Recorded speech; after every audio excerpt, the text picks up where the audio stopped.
नमस्कार दोस्तों, स्वागत है आप लोगों का इस वीडियो में। आज का टॉपिक बहुत ही ज़्यादा इंटरेस्टिंग है, ग्रीडी एल्गोरिथम्स। तो सबसे पहले समझेंगे ग्रीडी एल्गोरिथम्स होती क्या हैं, एक एग्जांपल डिस्कस करेंगे, एडवांटेजेस एंड डिसएडवांटेजेस देखेंगे और दो प्रॉब्लम सॉल्व करेंगे ताकि आप ग्रीडी एल्गोरिथम्स को क्वेश्चन में अप्लाई कर सकें। शुरू करते हैं। तो ग्रीडी एल्गोरिथम्स बेसिकली आपकी सिंपल एंड इंट्यूटिव एल्गोरिथम होती हैं जो कि यूज होती हैं ऑप्टिमाइजेशन प्रॉब्लम्स में। तो ऑप्टिमाइजेशन प्रॉब्लम कौन सी होती हैं? जिसमें कि आपको शॉर्टेस्ट पाथ निकालना है, लॉन्गेस्ट पाथ निकालना है, minimum number of coins use करने हैं या मैक्सिमम प्रॉफिट निकालना है। इस टाइप की प्रॉब्लम्स को कहते हैं ऑप्टिमाइजेशन प्रॉब्लम्स, और इसमें आप ग्रीडी एल्गोरिथम अप्लाई कर सकते हैं। और भी तरीके होते हैं कि ऑप्टिमाइजेशन प्रॉब्लम सॉल्व कर सकें, जो कि आपका बैक ट्रैकिंग से हो सकता है या डायनेमिक प्रोग्रामिंग आप यूज कर सकते हैं। ठीक है, तो ग्रीडी एल्गोरिथम काम कैसे करती है? Greedy algorithm makes the optimal choice at each step. तो इसका मतलब यह है कि हम ओवरऑल सॉल्यूशन के बारे में नहीं सोचते, हम ये देखते हैं कि हम जिस स्टेप पे हैं उस पे हमें ऑप्टिमल चॉइस लेनी है। आपको हर स्टेप में ऑप्टिमल चॉइस लेनी है और आप कोशिश करते हैं कि आप फाइनली ऑप्टिमल सॉल्यूशन तक पहुंच सकें। तो बेसिकली ग्रीडी एल्गोरिथम में हमें जो चॉइस हमारे सामने है उस समय हमें डिसीजन लेना है और ऑप्टिमल चॉइस को हमें पिक करना है, और फाइनली हम पूरी प्रॉब्लम सॉल्व करते हैं और ट्राई करते हैं कि पूरा जो ग्लोबल आंसर है हमारा वो ऑप्टिमल हो। ठीक है, तो एक एग्जांपल देख लेते हैं। हमारे पास काफी सारे स्टोन्स हैं और इनके साइज अलग हैं, कोई छोटा है कोई बड़ा है, और हमारे पास एक बकेट है और हमें करना क्या है, हमें मैक्सिमम नंबर ऑफ स्टोन्स को इस बकेट में फिल करना है। तो ग्रीडी एल्गोरिथम मैंने आपको बताया काम कैसे करती है। आपको हर स्टेप में ऑप्टिमल चॉइस लेनी है और आपको ग्लोबल आंसर के बारे में नहीं सोचना।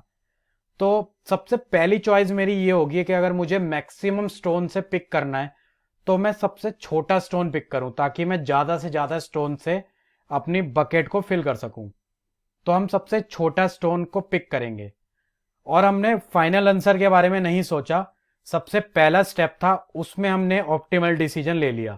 इसी तरीके से अब जो आपके पास कलेक्शन बचा है उसमें आप क्या करेंगे, उसमें आप देखेंगे सबसे छोटा नेक्स्ट स्टोन कौन सा है, अगला स्टोन जो सबसे छोटा होगा वो हम पिक करेंगे और फिर हम थर्ड स्टेप लेंगे और हर स्टेप में हम ऑप्टिमल चॉइस लेंगे और ग्लोबली हम कोशिश करेंगे कि हम ग्लोबल फाइनल ऑप्टिमल सॉल्यूशन तक पहुंच सकें। तो ग्रीडी एल्गोरिथम में आपको सिंगल स्टेप के बारे में सोचना है। ठीक है, तो आप करते क्या हैं, आप प्रॉब्लम को थोड़ा सा चेंज करते हैं और इस बार आपको जो बकेट है उसमें करना क्या है, आपको मिनिमम नंबर ऑफ स्टोन से फिल करना है। तो मिनिमम नंबर ऑफ स्टोन से आप कैसे फिल कर सकते हैं? तो इस केस में आप सबसे पहला ऑप्टिमल चॉइस क्या लेंगे कि सबसे बड़ा स्टोन पिक करें। तो हम सबसे बड़ा स्टोन अपनी बकेट में डाल देंगे। अब जो बचा कलेक्शन है उसमें देखेंगे सेकंड लार्जेस्ट स्टोन कौन सा है, क्योंकि हमें अब नेक्स्ट स्टेप के बारे में सोचना है। फिर हम सेकंड लार्जेस्ट पिक करेंगे और हर बार हम अपने कलेक्शन में से बड़ा स्टोन पिक करते रहेंगे क्योंकि हमें अपनी बकेट को मैक्सिमम नंबर ऑफ स्टोन से फिल करना है। तो ये ग्रीडी आप एल्गोरिथम बोल सकते हैं, ग्रीडी टेक्निक बोल सकते हैं। बेसिकली ग्रीडी अपने आप में कोई एल्गोरिथम नहीं है, वो एक टेक्निक है जिसमें कि आप ग्रीडीली हर स्टेप में ऑप्टिमल चॉइस लेते हैं और धीरे धीरे ऑप्टिमल सॉल्यूशन तक पहुंचते हैं। तो ये हमारा एग्जाम्पल था। अब जल्दी से देख लेते हैं इस एल्गोरिथम के क्या एडवांटेजेस हैं। तो ग्रीडी एल्गोरिथम में बेसिकली क्या होता है कि हम हर बार ऑप्टिमल चॉइस लेते हैं, बेस्ट चॉइस को पिक करते हैं, जो कि करना बहुत ही आसान है। आसान कैसे है? आप सॉर्टिंग टेक्निक यूज कर सकते हैं और बहुत ही इजी तरीके से आपको पता है कि अगला छोटा स्टोन कौन सा है क्योंकि आपका जो इनपुट है वो सॉर्टेड है। तो बहुत ही इजी होता है ग्रीडी एल्गोरिथम अप्लाई करना। और क्या कर सकते हैं कि बेसिकली अगली चॉइस को पिक करना एक लीनियर वर्क होता है। तो इसमें यह बोला जा रहा है कि ग्रीडी एल्गोरिथम का जो कॉस्ट होता है वो कम होता है एज कंपैरिजन करेंगे आप और अदर एल्गोरिथम से कंपैरिजन करेंगे तो इसमें क्या होता है, कॉस्ट इसका थोड़ा सा कम होता है। तो यही बात बोली गई है कि much cheaper than exhaustive search. अगर आप ग्राफ एल्गोरिथम्स लगाते हैं, डीएफएस, बीएफएस या कोई और टेक्निक यूज करते हैं, तो ये जो ग्रीडी एल्गोरिथम होती है चीपर होती है एग्जॉस्टिव सर्च से आप कंपेयर करेंगे तो इसमें हम बहुत ही ज़्यादा आपका चीपर रहेगी अदर एल्गोरिथम से।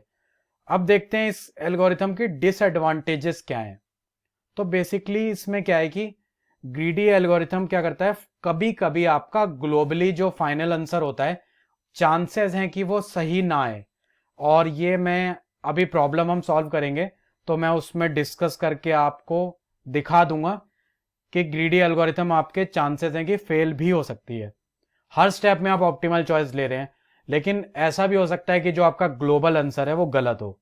तो ग्रीडी एल्गोरिथम पे हम रिलाई नहीं कर सकते, और basically it is easy to fool yourself into believing an incorrect greedy algorithm is correct. तो ग्रीडी एल्गोरिथम अगर हम लिखते हैं तो बहुत ही मुश्किल होता है कि जज करना कि ये सही है या गलत है। तो आप कैसे इसको चेक कर सकते हैं, आप अलग अलग टेस्ट केसेस से इसको चेक कर सकते हैं। अलग अलग टेस्ट केसेस ऐसे सोच सकते हैं जिसमें कि आपके एल्गोरिथम फेल हो जाए। तो आप कांस्टेंट टेस्ट केसेस सोचते जा रहे हैं कॉन्स्टेंटली, कि आप नए नए टेस्ट केसेस लाते जा रहे हैं कि आपके ग्रीडी एल्गोरिथम आप ट्राई करेंगे कि ये फेल हो जाए। तो सिर्फ यही तरीका है इसको चेक करने का। अब जल्दी से एक प्रॉब्लम डिस्कस करते हैं और देखते हैं कि ग्रीडी एल्गोरिथम हम और किस तरीके से अप्लाई कर सकते हैं। तो हमारे पास एक प्रॉब्लम है, इसमें हमारे पास टास्क दे रखे हैं और हर टास्क का एक टाइम दे रखा है। पहला टास्क को करने के लिए आपको 2 सेकंड चाहिए, फिर आपको 6 सेकंड चाहिए, फिर आपको 7 सेकंड चाहिए। हर टास्क का अलग अलग टाइम दे रखा है और हमारे पास टोटल टाइम है, हमारे पास 13 सेकंड में हमें करना क्या है, मैक्सिमम नंबर ऑफ टास्क करने हैं। तो ग्रीडी एल्गोरिथम आपको पता है कि इंट्यूटिव एल्गोरिथम है। तो पहला इंट्यूशन तो यही है कि हमारे जो टास्क हैं वो एक सॉर्टेड ऑर्डर में होना चाहिए, तभी हम इजी तरीके से पिक कर सकते हैं कि अगला टास्क कौन सा पिक करें जो कम टाइम ले, क्योंकि हमें मैक्सिमम नंबर ऑफ टास्क करने हैं टोटल 13 सेकेंड में। तो अगर ग्रीडी एल्गोरिथम क्या कहती है कि पहले स्टेप में आप ऑप्टिमल चॉइस लें, तो पहला ऑप्टिमल चॉइस होगा कि जो टास्क सबसे कम टाइम हो रहा है उसे हम पिक कर लें। तो हमने 1 को पिक कर लिया, 1 सेकेंड में हमने एक टास्क कर लिया। अब सेकेंड स्टेप में ऑप्टिमल चॉइस क्या होगी, अभी हम फाइनल आंसर के बारे में नहीं सोच रहे। सेकेंड ऑप्टिमल चॉइस होगी हम 2 सेकेंड वाला टास्क करें। इसी तरीके से आपने सारे स्टेप में ऑप्टिमल चॉइस को लिया और 12 सेकेंड में आपने टास्क कंप्लीट कर लिए। अगला टास्क आप पिक करेंगे तो 13 सेकेंड को क्रॉस हो जाएगा। तो बेसिकली इस तरीके से हमने ग्रीडीली पिक करा और ग्रीडी एल्गोरिथम का यूज करके हमने एक ऑप्टिमल सॉल्यूशन तक हम पहुंच गए। अब एक ऐसी प्रॉब्लम डिस्कस करेंगे, नैपसैक प्रॉब्लम, जिसमें हम ट्राई करेंगे कि हमारी ग्रीडी एल्गोरिथम फेल हो जाए। तो उससे पहले मैं नैपसैक प्रॉब्लम जल्दी से आपको बता देता हूं। 2 तरह की होती हैं, एक होता है 0-1 नैपसैक, एक होता है फ्रैक्शनल नैपसैक। इसके 2 वेरिएशन है। नैपसैक में हमारे पास वेट्स होते हैं और एक कंटेनर होता है जिसकी कैपेसिटी होती है, और ये सारे वेट को हमें अपने कंटेनर में फिल करना होता है। तो 0-1 नैपसैक में क्या होता है कि आइदर आप पूरा वेट को पिक करेंगे या फिर आप वेट को पिक नहीं करेंगे, आइदर 0 या 1, या तो पूरा वेट पिक करेंगे या वेट पिक नहीं करेंगे। अगर हम पूरा वेट पिक करते हैं तो आप 2 kg 3 kg इसमें डाल सकते हैं। अब आप देखेंगे कैपेसिटी तो 6 kg थी, रिमेनिंग 1 kg बचा है, लेकिन जो वेट है वो 5 kg है हमारे पास, तो हम इसमें हम फिल नहीं कर सकते। अब आते हैं फ्रैक्शनल नैपसैक में। फ्रैक्शनल नैपसैक में आप 2 kg 3 kg फिल करेंगे। अब 1 kg की कैपेसिटी है तो आप इसका 5 kg का फ्रैक्शन उठाएंगे और इसमें से 1 kg आप अपने कंटेनर में डाल देंगे। तो यही डिफरेंस होता है 0-1 नैपसैक और फ्रैक्शनल नैपसैक में। तो अब प्रॉब्लम क्या है, प्रॉब्लम हम पहले सॉल्व करेंगे 0-1 नैपसैक को लेके। पहले हम फ्रैक्शनल नैपसैक से कर लेते हैं। हमें करना क्या है, हमें अपना बैग को फिल करना है मैक्सिमम वेट से। कंटेनर बोल सकते हैं इसको, बैग बोल सकते हैं, इसको हमें आपको मैक्सिमम वेट से फिल करना है। तो सबसे पहले आप इसको सॉर्ट कर सकते हैं, ऑलरेडी सॉर्टेड ऑर्डर में हमारे वेट, क्योंकि इंट्यूशन ये है कि अगर मैक्सिमम वेट से फिल करना है तो हम छोटे छोटे वेट को पहले पिक करें तो बेटर रहेगा, ताकि बैग को अच्छे से आप कंप्लीटली फिल कर सकें। तो हम 2 kg को फिल कर सकते हैं, फिर 3 kg फिल कर सकते हैं। तो आप देखेंगे 5 kg हो गया। अब नेक्स्ट वेट है, अब नेक्स्ट वेट भी हमारा 5 kg है और टोटल वेट बैग में भी 5 kg हो चुका है, और आपका जो बैग की कैपेसिटी है वो 8 kg है। तो आप क्या करेंगे, 3 kg को इसमें से इस 5 kg में से 3 kg को पिक करेंगे, फ्रैक्शन करेंगे और अपना वेट पूरा 8 kg कंप्लीट कर देंगे और बैग आपका कंप्लीटली फिल हो गया। सिंपल था, हमारी इंट्यूशन थी कि हम छोटे छोटे वेट लें, हमने ग्रीडी टेक्निक लगाई और बहुत ही इजी तरीके से हमने इसको फिल कर लिया। अब देखते हैं 01 नैपसैक, और इस बार थोड़ा सा वेरिएशन करते हैं। इस बार हमें करना क्या है, हमें बैग को फिल करना है मैक्सिमम प्रॉफिट से, मैक्सिमम वेट से फिल नहीं करना। और मैं प्रॉफिट एक बार लिख देता हूं। 2 kg को फिल करने के लिए 80 रुपीज का प्रॉफिट है, 3 kg के लिए 90 का है, 5 kg के लिए 100 रुपीज का है। और एक बार जल्दी से प्रॉफिट और वेट रेशियो देख लेते हैं। अगर आप 2 kg वाला वेट फिल करेंगे तो आपको 40 रुपीज का प्रॉफिट हो रहा है पर केजी।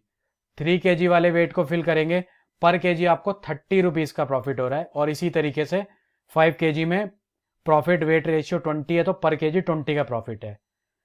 अब ग्रीडी टेक्निक अगर आप अप्लाई करेंगे तो सबसे पहला इंट्यूशन क्या है कि जिसमें ज्यादा प्रॉफिट हो रहा है वो वाला वेट पिक करें। तो हमने 2 kg को पिक कर लिया और 2 kg में हमें 80 रुपीज मिल गए। नेक्स्ट इंट्यूशन क्या है, अब नेक्स्ट स्टेप में आप ऑप्टिमल चॉइस लेंगे, क्योंकि हर स्टेप में ऑप्टिमल चॉइस लेनी होती है। ग्रीडी टेक्निक में ऑप्टिमल चॉइस ये है कि अब जो second highest profit weight ratio है हम वो वाला वेट पिक करें और हमें 90 रुपीज का प्रॉफिट हो गया। अब ये 01 नैपसैक है, आपका जो कैपेसिटी बची है बैग की वो 3 kg बची है और कोई वेट है नहीं ऐसा। तो आप क्या करेंगे, प्रॉफिट आपका मैक्सिमम प्रॉफिट इतना ही मिल सकता है अगर आप ग्रीडी टेक्निक को अप्लाई करते हैं। अगर हम ग्रीडी टेक्निक अप्लाई नहीं करते, एक बार देख लेते हैं, रैंडमली पिक करते हैं, 5 kg को पिक किया, 100 रुपीज मिल गया। अब बैग की कैपेसिटी 8 kg है तो मैं 3 kg को रैंडमली पिक करता हूं, 90 रुपीज मिल गए प्रॉफिट और टोटल प्रॉफिट हो गया 190 रुपीज। तो इसका मतलब ये है कि हमने ग्रीडीली पिक करा तो हम फेल हो गए, ग्रीडी एल्गोरिथम इस केस में हमारी फेल हो रही है। तो इस केस में आप क्या कर सकते हैं, आपको सारे कॉम्बिनेशन चेक करने हैं, तो आप ग्रीडी टेक्निक नहीं लगा सकते। इसलिए बोला जाता है कि ग्रीडी टेक्निक के फेल होने के चांसेस बहुत ज़्यादा होते हैं और उसको चेक करने का यही तरीका है कि अलग अलग टेस्ट केसेस लाएं और हम उससे जज करें इसको कि हमारी एल्गोरिथम परफेक्ट है या नहीं। तो बेसिकली ये थी हमारी ग्रीडी एल्गोरिथम की प्रॉब्लम्स। हमने इंट्रोडक्शन देखा, एग्जांपल्स देखे, प्रॉब्लम डिस्कस करी और ये देखा कि कैसे ये फेल हो सकती है। और जिस केस में आपकी फेल हो रही है उस केस में आपको सारे पॉसिबल कॉम्बिनेशन चेक करने पड़ेंगे, तभी आप जज कर सकते हैं, फाइंड कर सकते हैं कि मैक्सिमम प्रॉफिट क्या होगा। तो इस वीडियो में इतना ही। आप मेरी वेबसाइट को विजिट कर सकते हैं prakashshukla.com। उसमें आपको कंप्लीट कोर्स मिल जाएगा, क्रैश कोर्स कंप्लीट मिल जाएगा, टॉपिक्स मिल जाएंगे, टॉपिक वाइज वीडियो मिल जाएगा और आप एक बहुत ही अच्छी तरीके से प्रिपरेशन कर सकते हैं 1 बाय 1 टॉपिक को विजिट करके।